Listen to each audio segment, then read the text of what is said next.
Good evening, everyone, and thanks a lot for coming out to our first session of Socialist Night School in 2021. My name is Robert. I use he, him pronouns. I am the Political Education Officer for the Charlottesville DSA chapter, and I'm going to be the facilitator for tonight's session. When we get to the breakout discussion at the end, hopefully you'll get a chance to meet some of my other comrades who are part of the Socialist Night School working group. If you would like to get involved, or if you just want to be added to our chapter's mailing list to hear about upcoming sessions, you can see on the screen, you can email us. You can also go to our brand new website where you can see recordings of past sessions, as well as check out a bunch of resources that we have added to the website. So without further ado, we're going to go ahead and get started. So for this and the next session of Socialist Night School, we thought we would look at the history of Virginia and broader Appalachia by focusing on some of the lesser known and often overlooked radical movements that have shaped the state as well as the country. We also want to look at the past through a materialist perspective that highlights things like class and race and how they intertwine. So moving away from this great man or quote unquote great ideas philosophy of history that dominates mainstream education and discourse. So you can see in this session, we're going to start with very early history all the way back in the 1640s through post-Reconstruction. As I said, there is going to be a breakout discussion at the end of this session. And in the next session on May 20th, we're going to look at more recent history.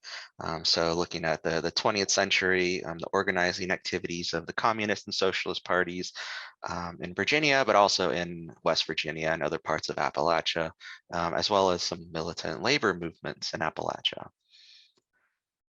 And so for this session, we thought a good place to start would be to reflect on our own education. So whether that's in K-12 or in college, what did you learn in school about radical movements in the United States? If you're from Virginia, what did you learn about Virginia radical history, if any? And what is the role of education in general? These are, especially the second one is kind of a big question. So I kind of pose these more as reflective questions. We will have time at the end of this session to discuss these further. But now, before we begin, I really just want you to have these in your mind as we go through this session, things to just keep in mind and reflect upon.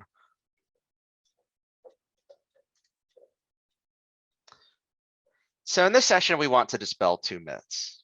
Number one, that individuals held captives as slaves in the New World were passive victims. And number two, that all white settlers, even in Virginia, supported slavery. So we're going to go way back, as I said, all the way to the mid 1600s to give some colonial historical context. So I'm going to explain the English Civil War in 2 minutes, so bear with me. So the year is 1642.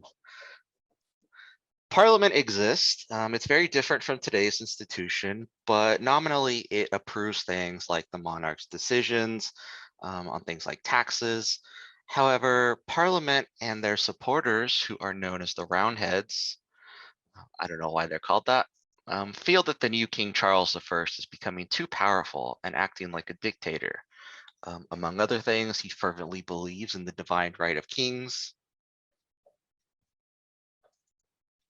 So the parliaments of England and Scotland raise their own guerrilla armies and declare a coup against the monarchy. Charles I is captured and executed by Parliament in 1649, which is the first time that an English monarch is executed. This man, Oliver Cromwell, who is the commander-in-chief of the parliamentary armies, which were also called the New Model Army, sets up a republican government known as the Commonwealth of England. But he rules the country basically like a dictator, sort of like a proto-Napoleon. This period is also known as the Protectorate. It lasted a little bit over a decade. And Cromwell's a divisive figure, to say the least, especially in Ireland. On the one hand, he abolished the monarchy temporarily, which is a dream of Irish Republicans and many other people in Britain and across the world. But On the other hand, he was an imperialist who invaded Ireland. You can see this is the Irish flag at the time in the left-hand corner. And he despised the Irish and viewed them as subhuman. So very controversial figure, to say the least. But anyways, Charles I had a son, Charles II. He had fled to Europe and returned in 1660 with an army funded by his fellow monarchs, his cousins on the continent, and reestablished the monarchy, which is a parasite that still lives to this day. So you're probably wondering, what does this have to do with Virginia? Well, as I said earlier, the supporters of Parliament were known as the Roundheads. And the supporters of King Charles were known as the Blockheads. I'm just kidding. They were actually called the Cavaliers. So during Cromwell's protectorate and the Commonwealth, many Cavaliers fled to the colony of Virginia. That is why Virginia is nicknamed the Old Dominion, which was a name given to it by King Charles II. Because it had remained loyal to the crown during the English Civil War. So if you were ever curious, this is where the Cavalier mascot and all of that iconography comes from. So the Old Dominion, the Cavalier State, these were two nicknames that were popularized after the American Civil War to romanticize this antebellum period in Virginia's history. So during this formative period of early capitalism, the new way to extract labor from the quote unquote idle poor is through indentured servitude. In his excellent book, American Slavery, American Freedom, by historian Edmund Morgan, he looks at the rise of slavery in Virginia and analyzes it in the context of contemporary English attitudes towards the poor and the methods that they already had for coercing the poor into quote unquote productive work. The 1570s in Europe, but especially in England, is a period known as the Great Confinement. When institutions were created to house and to put to work the sick, the criminal, the poor. Edmund Morgan says, quote, "The purpose was not merely to get them out of the way, but to make them contribute what they could to the national wealth." So during this time period in England, they had managed to keep the poor and the indigent down by sending them to the workhouse, sending them to the gallows, sending them to war, or by sending them to the colonies like Virginia. There were basically two ways to get to the colonies if you were poor, either through penal transportation, so punishment for crimes, debt was included in that, or through indentured servitude. So to become indentured, you had to testify before a magistrate that the contract was, quote, voluntary. But of course, where have we heard that before?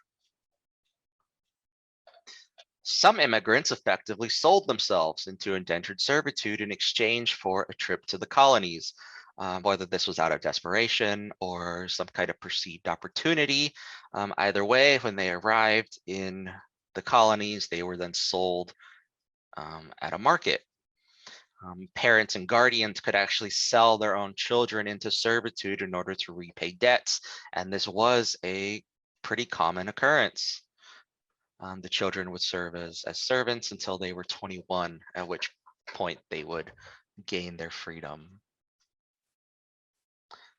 So back in England, they had the problem of how to keep all of these workers occupied. However, in the New World, the problem was one of subservience, how to keep all of these workers in the colonies desperate and indigent. Well, there were several ways, and one of them was to create artificial scarcity. So among other things, they elicited severe penalties for killing the wild animals like the wild hogs that roamed around Virginia, that they said, quote, offered easy food without work. There was rents and taxes and fees that the elites imposed upon the poor to, skim every last bit of profit that they could. And of course, there was artificial land scarcity. There were borders drawn up that restricted the colonists from taking land, which we're going to get to in a little bit. But by the 1660s, tobacco was Virginia's biggest crop. And the labor force included some enslaved Africans, but primarily was a mix of European, African, and indigenous indentured servants. Um, just as a side note, it is estimated that up to 10,000 Irish prisoners were transported to the colonies after the English Civil War. Basically, when Cromwell invaded Ireland, all of these prisoners that were captured in Ireland were then shipped off um, to the New World, including Virginia. And so this is likely the origin of the concept, if you've ever heard of quote unquote Irish slavery or white slavery. This is the origin of that sort of mischaracterization, because it is true that a lot of Irish people were indentured servants who were taken as prisoner. But obviously, as harsh and dehumanizing as indentured servitude was, there is a huge distinction between indentured servitude and chattel slavery, which is not only for life, but also the life of your children and grandchildren. And just a second, we're going to talk about this transition from indentured servitude into slavery. But going back to indentured servitude, a remarkable fact was that indentured servants had the right to take their masters to court if they felt that they were being treated too harshly. So again, a massive difference between indentured servitude and chattel slavery. In fact, in 1661, there was an incident where a group of 40 indentured servants, the majority of whom were white Europeans, rebelled. And one of their main grievances was that they weren't given enough meat in their rations. Even more remarkably was that when the leader was captured, he was merely given a stern warning and then sent back to his master. That same year, the General Assembly in Virginia passed not one, but two acts requiring better treatment of servants. So just 2 years after that, in 1663, there was another rebellion that occurred in Gloucester County, which is just north of Jamestown. The details of this event are not as important, and the outcome was very similar to the one I just mentioned. Both of these rebellions ultimately failed because they were betrayed by one of their own. However, the responses to these two incidents were night and day. As I said before, the plotters who were upset that they weren't given enough meat got off very easily. However, the Gloucester County conspiracy, which is also known as the servants' plot, and is regarded as the very first occurrence of English, Irish, African, and indigenous indentured servants and slaves working together. They conspired to raid the homes of local landowners. They were going to steal whatever weapons they could and take the governor, who you see in the bottom right, Governor Berkeley, hostage in exchange for their freedom. Among the servants, there were several veterans of the English Civil War who had fought with Cromwell in the New Model Army and had then been banished as punishment. And the governor, Sir William Berkeley, was a Cavalier. He was appointed by Charles I and then reappointed by his son, Charles II, after the monarchy was restored. And the response was much more heavy-handed. Many of the conspirators were hanged. They were terrified of having these experienced rebels with military training in their midst. Charles II himself commanded that a fort be built at Jamestown in order to protect the governor. So we can see this increasing fear and paranoia among the elite class. Remarkably, the right to take masters to court was not exclusive to white servants. In fact, one of the very first people to legally own a slave in what is now the United States was an African man named Anthony Johnson, who you see on the right. He was originally from Portuguese Angola. He was able to secure his own freedom from indentured servitude through the Virginia court system around the year 1635.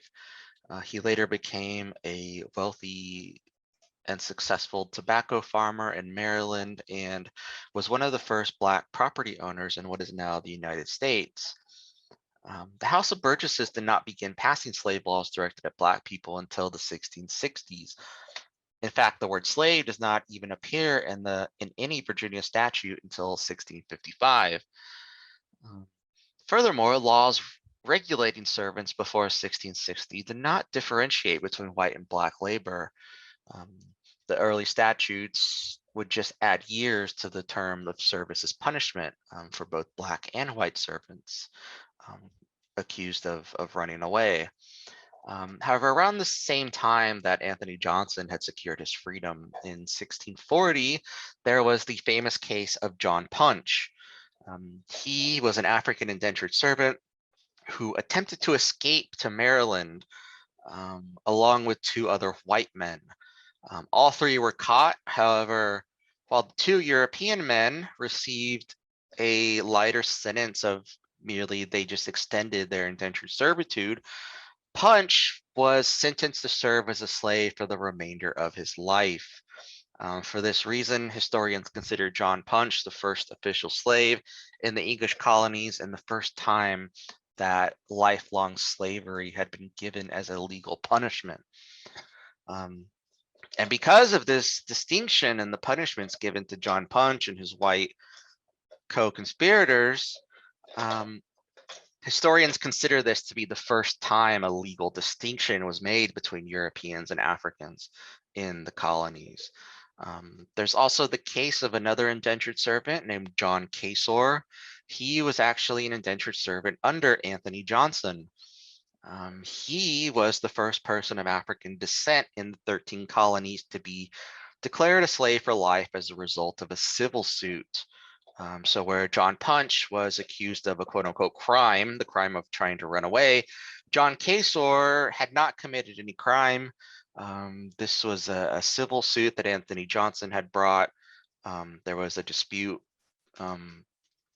regarding the length of the contract, and Anthony Johnson won in court and was able to keep John Casor as a slave for life. Which was the finding of the court, and so he was the first person declared a slave for life as a result of a civil suit, not as a punishment for crime. So by the late 1600s, the laws and customs of Virginia are beginning to distinguish Black people from white people, making it impossible for most Virginians of African descent to gain their freedom, as Johnson had done before. So the question then is, why did Virginia lawmakers start to make these changes? Many historians point to this, to Bacon's Rebellion as a turning point. So this is the year 1676, a little over a decade after the Gloucester County conspiracy. And so once again, we see Black and white indentured servants and some enslaved Africans join in rebellion against Governor Berkeley. They were led by a man named Nathaniel Bacon, who you see in the top corner. He was a wealthy white property owner and was actually related to William Berkeley. He also served in the House of Burgesses. However, Bacon and Berkeley did not like each other. One of their big disagreements was that Bacon felt that the colony was not taking an aggressive enough stance against the Native Americans. At this time, the settlers you see in this blue area, this is where the settlers had been confined to up to this point, and they had begun to encroach. I mean, really all of this, of course, is Native American territory, but after these initial boundaries were set, there were conflicts up here in the Middle Peninsula between the colonists and the Susquehannock and the Doeg, and Bacon wanted the colonial government to send the militias out to not only defend the colonists, but also to retaliate for raids and to remove all of the Native Americans from the colony. So landowners like himself could expand their property. The governor, for his part, refused because he was afraid that doing so would just unite all of the nearby tribes into a costly war, which he did not want. But of course, there's also the prerogative, as we mentioned earlier, whether this was explicit or not, of enforcing land scarcity. So even if this isn't something that factored into Berkeley's reasoning, it certainly did for the Crown. Um, they could have sent the military over and wiped out the Native Americans if they wanted to. But again, enforcing this artificial scarcity of land is one way to control the servants, which is why Bacon was able to recruit so many, poor landless peasants into his movement. So, in defiance of the governor, Bacon organized his militia, which consisted of white and black indentured servants, some enslaved black people, who he was able to convince to join in exchange for promising freedom. And they attacked some of the nearby tribes. They marched southward, where they met the Occaneechi and convinced them to come with them to attack the Susquehannock here up north, which they did. And immediately afterwards, Bacon and his men then turned on the Occaneechi and massacred all of them, men, women, and children included. So back in Jamestown, there was a political power struggle between Bacon's supporters and those who sided with Berkeley, and the rest of the elites. There were months of conflict that culminated in the burning of Jamestown later that same year. And just a month later, Bacon actually died of fever and the rebellion fell apart. Virginia's wealthy planters, however, were shaken to the core by the fact that once again, a rebel militia that consisted of both white and black servants had succeeded this time in destroying the colonial capital, which was shocking. However, from our perspective, the sort of paradox and tragedy of this whole episode is that the resentment from Bacon's men, both black and white, ultimately stemmed from their desire to take more land from the indigenous inhabitants and their demand that the governor fund the militias to attack indigenous settlements.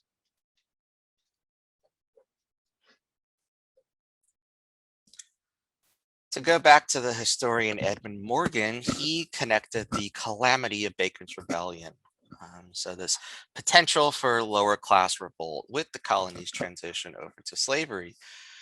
He says, there was an obvious lesson in the rebellion. Resentment of an alien race might be more powerful than resentment of an upper class.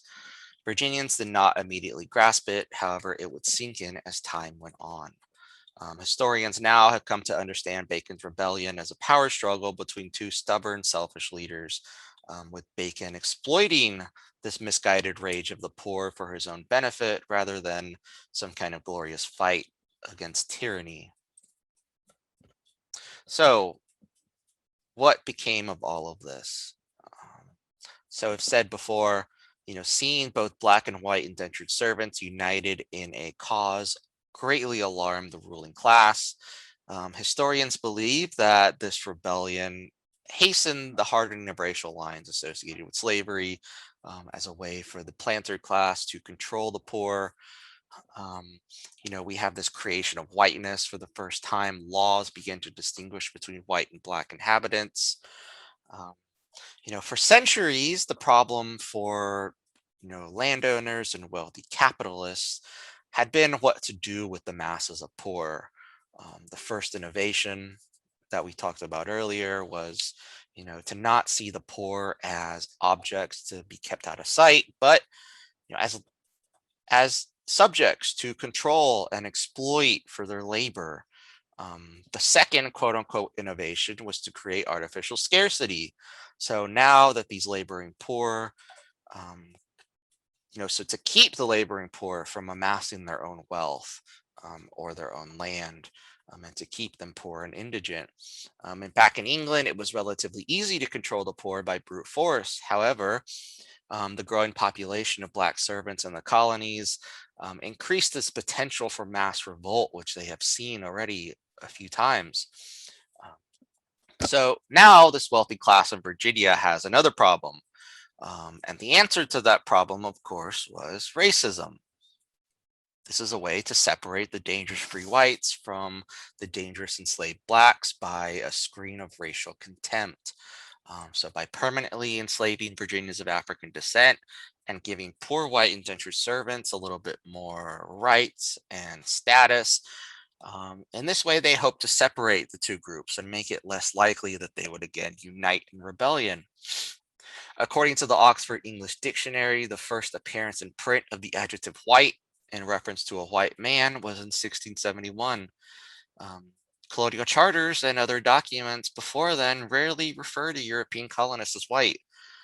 Um, and so, as the status of people of African descent in Virginia was challenged and attacked, and as these white indentured servants started to get new rights and statuses, this status of being white continued to be more widely referred to in public documents and private papers to talk about Europeans.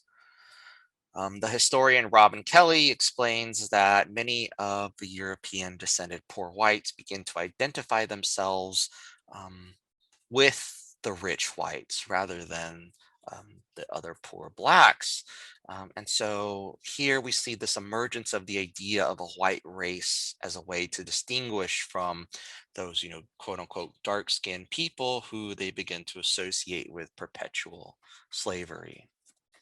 Um, and so after Bacon's rebellion, the elite in Virginia realized that rather than opposing the war as these kinds of wars as Governor Berkeley had done initially, um, they realized that now they needed to lead these wars.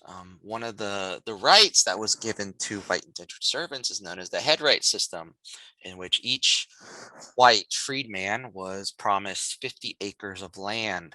And so, of course, in order to get this land, the colonial militia had to constantly engage in war, to constantly steal more and more land from the indigenous peoples, which is something that went on for hundreds of years, of course, as we all know in this country's history.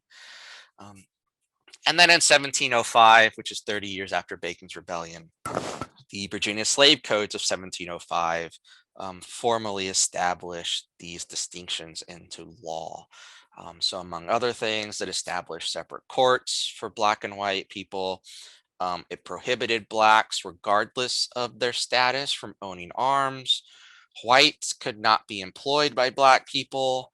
Um, it allowed for harsher punishments for suspected runaways. Um, and so it just officially segregated white colonists from Black slaves by making it almost impossible for them to unite again in another revolt.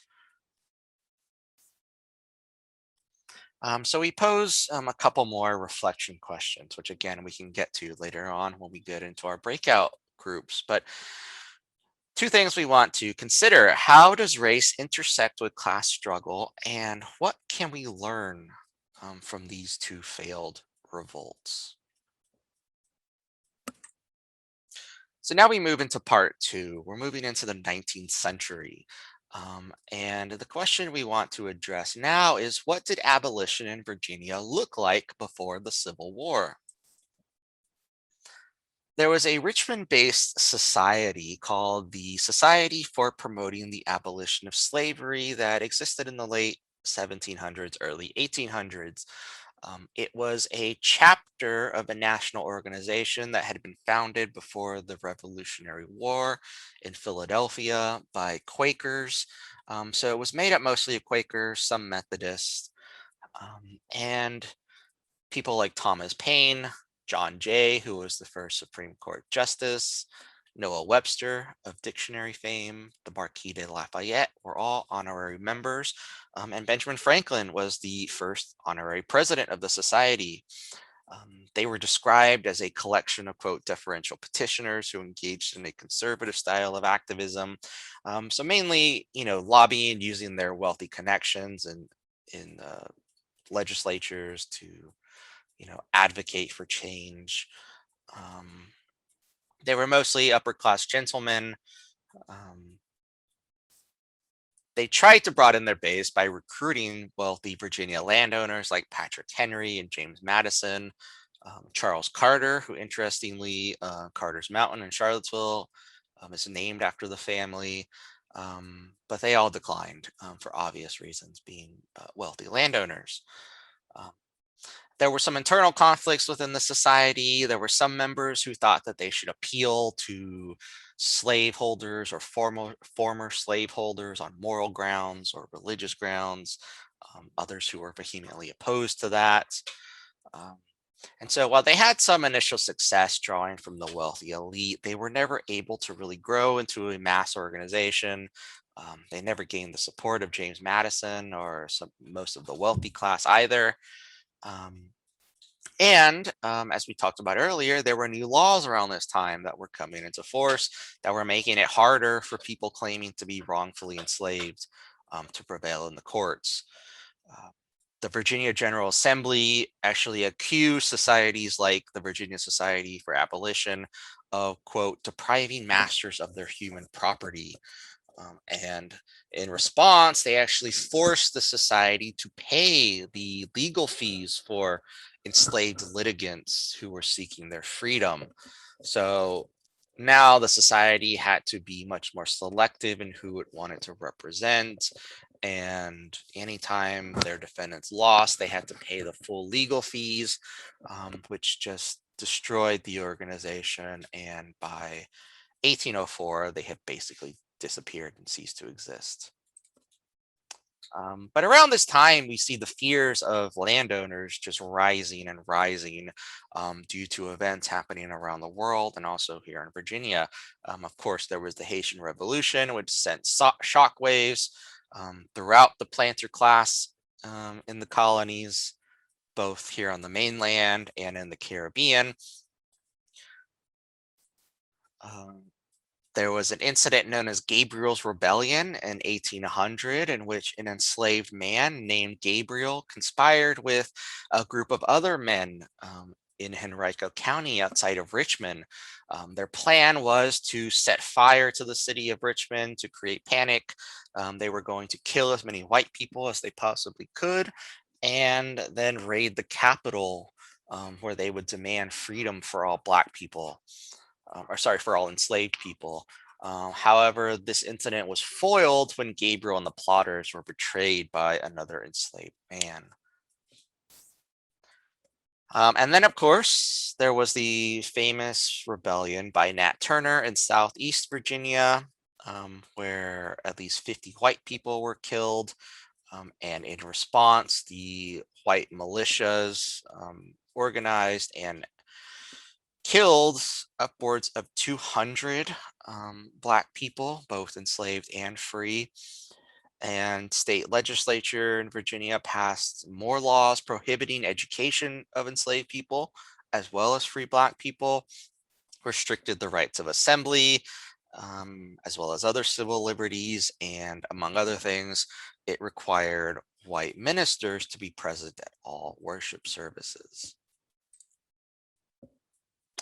So, unbeknownst to most people, in the 1830s, there was actually a debate in the Virginia House of Delegates or the General Assembly, which was directly prompted actually by Nat Turner's rebellion. There were about 40 petitions that were signed by over 2,000 Virginians that urged the General Assembly to engage some of the problems associated with slavery. Um, Some of the petitions called for the gradual emancipation of slaves, some for colonization. If you're not familiar, this is the idea of the time of deporting enslaved individuals back to Africa, primarily to the newly founded state of Liberia, which was originally settled by formerly enslaved people in the American colonies. We can see this map is from the 1860s, so a few decades later, but we can see this clear geographic divide also starting to emerge. Of course, at this time, before the Civil War, there was only one Virginia, but you can see east of the Blue Ridge, nearly all of the enslaved people resided or were owned by landowners east of the Blue Ridge Mountains. Over in the west, which is more mountainous, these landowners depended less on slave labor and believed that in the east they had this unfair advantage because they were able to count their enslaved people towards representation in Congress. The newspaper in Richmond actually suggested at the time that the two halves should separate into separate states, which of course is something that would happen after the Civil War. So back in the 1830s, the governor at the time, he actually privately supported emancipation and promised to enact laws for the gradual abolition of slavery. However, he never said anything, at least that we know of, publicly. However, the pro-abolition camp was ecstatic that the assembly was even debating the possibility of emancipation. Conservatives who opposed emancipation feared that this debate would just amplify anti-slavery opinion and what they viewed as northern agitation. However, the opposite happened. Public opinion turned even more firmly against abolition, and in the end, the General Assembly um, voted against emancipation and never broached the subject again. So we move on. We're going to skip over the Civil War and move on to the post-Reconstruction period. Um, and we're going to talk about some early left-wing radical parties that existed in Virginia at the time that most people have never heard about. One of these was the Readjuster Party. They were a biracial left-wing state-level political party formed in Virginia in the 1870s after the Reconstruction era. So one of the common perceptions that is true in a lot of cases is that, after the Civil War in the South, you had federal reconstruction with troops occupying the southern states. And for the first time, a lot of Black people were elected to Congress or to local offices as part of the Radical Republican Party. Back when the Republicans were the good party. And then as the 1870s came along and the federal troops were pulled out, things started to turn. That's when we got Jim Crow and the rise of the KKK. But interestingly, in Virginia, it was kind of the opposite case. The 1860s and early 1870s were dominated by the right-wing party at the time was the Conservative Party. The Republican Party basically didn't exist because many people who were part of the Republican Party lived in the western counties of the state, which of course now after the Civil War is a different state. They're all in West Virginia. So there really was no Republican Party in what is now Virginia. So you really have this coalition of the Conservative Party and members of the Republican Party who were opposed to Reconstruction for whatever reason, who dominated Virginia politics in the 60s and 70s. So, in this, vacuum that's left by the radical Republicans, emerges this Readjuster Party. It's centered around a debate on what to do with the debt that was left over from before the Civil War. The conservatives had passed a bill pledging to repay the debt in full, which meant that there was going to be very little money left over for things like education. However, advocates of refinancing the debt, or adjusting it or readjusting it to pay a reduced principal and lower the rate of interest, these people became known as the Readjusters. Um, and the Readjusters were led by a man named William Mahone, who had actually been a Confederate soldier and early opponent of radical Reconstruction. Nevertheless, by this point, his politics had changed, and he managed to forge a coalition of politicians from both parties and both races who opposed this reduction in school funding and who wanted to refinance this debt. So they were able to appeal to both white and Black families, specifically to African Americans, on the grounds that the conservatives had imposed a poll tax. And many Black politicians who were part of the Readjuster Party won offices in local elections, also to the General Assembly. And this new party had strong support from white voters in some of the cities, but especially the rural areas and the western parts of Virginia. In 1879, they won majorities in both houses of the General Assembly and were able to elect the leader, William Mahone, to the US Senate. By 1881, there was a nascent Republican Party in Virginia, and they had their first convention in Petersburg. There were 300 members, all of them were Black, and they voted to make an alliance with the Readjusters, known as the Coalition. These candidates who they supported swept statewide offices, including governor, lieutenant governor. They increased the majority in the General Assembly. The governor was the mayor of Petersburg, a man named William Cameron, and he defeated the conservative candidate for governor.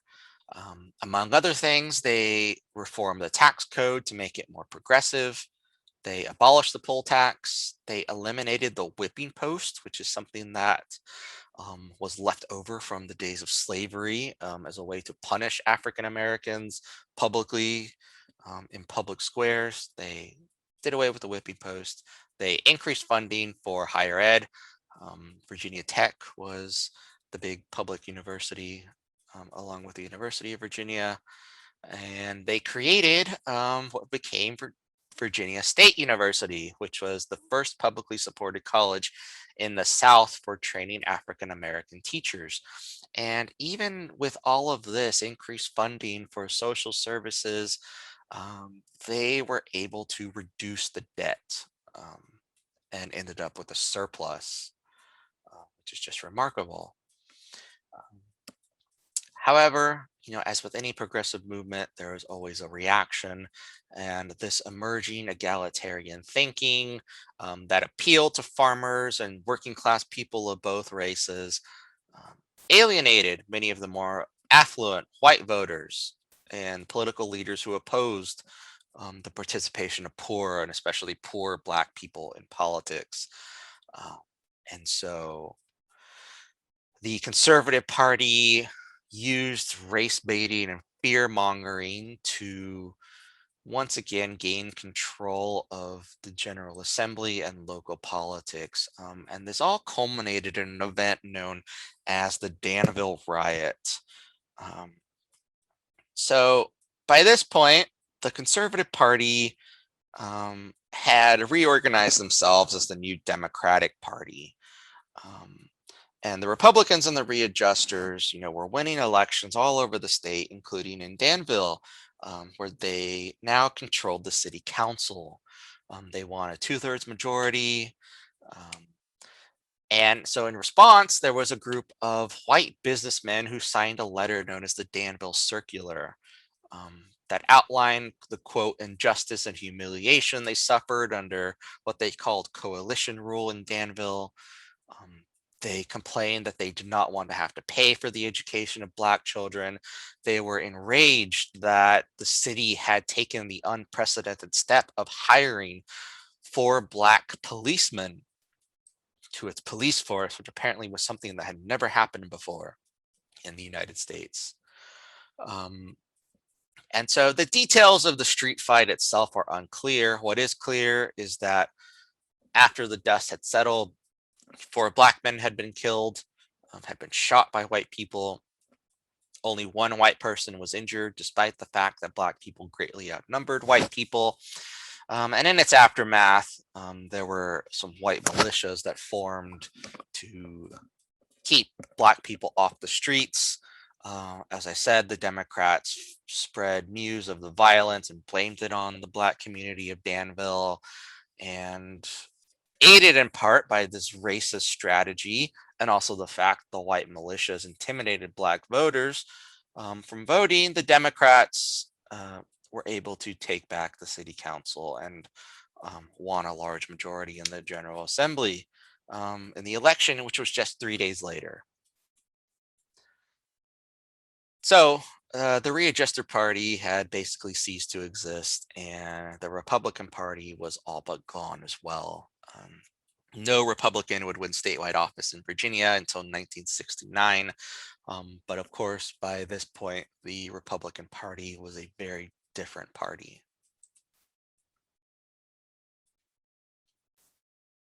So this brings us to our breakout discussions. In a little bit, we're going to break out into some small group discussions with about 4 or 5 people. And these are the questions that we thought we would pose. What do you think were the biggest barriers to racial unity across class lines? And thinking about some of the events we've talked about, how does race intersect with class struggle? What have we discussed that seems like an important piece of history as we make our case for socialism today? As you talk to people about socialism and about alternatives to capitalism, and, we talk a lot about systemic issues in society. Well, what is the system and what is its history? What are some historical events that we can use to inform our discussions with friends, family, whoever, as we make our case for socialism? And then finally, we've looked at some examples of direct, sometimes violent action, as well as attempts at gradual reform. What are the merits of each, and what tactics might we be able to use today?